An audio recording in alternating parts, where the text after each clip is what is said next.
يعني انا بشكركم، يعني ساعه جاوبنا على حوالي فوق ال 50 سؤال. عايز اختم اولا بشكركم، انا سعيد ان دي ثاني مره اكون معاكم على الام بي سي في برنامجكم الجميل دون قلنا ايه ناس تي في.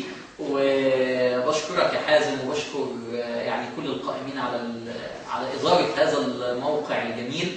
ليه عندكم طلب في النهايه ان نكون عمليين قوي، ارجوكم ادخلوا على عمرو خالد بيج على الفيسبوك او على عمرو خالد دوت نت او على اي حد من الشركاء الحمله، ابعتوا لنا افكار ايه الحاجات اللي تعتبر تحريض، علشان احنا بنصيغ الان القائمه النهائيه اللي هنضعها كقائمه للافكار التي تؤدي للتحريض على الفتنه. اعملوها بنيه، يعني شاركوا معانا بنيه وبثواب، وخدوا اللوجو وحطوه في كل مكان، وانووا المشاركه في هذه الحمله. ولو عندك افكار ومش عايز تخش على المواقع، ابعت لنا على الايميل nofitna@gmail.com بافكارك، وانتظر القائمه الرئيسيه او النهائيه لافكار التحريض على الفتن، مش بس في الدين، في كل المجالات، وتصلح للعالم العربي كله. القائمه دي هيعكف عليها خبراء خلال هذه الاسبوع اللي يحضروها، هنبعتها لموقع الام بي سي.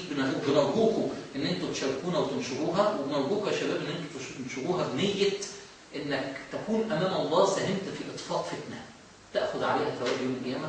انا بشكركم جدا جدا جدا، واشوفكم على خير، والسلام عليكم ورحمه الله.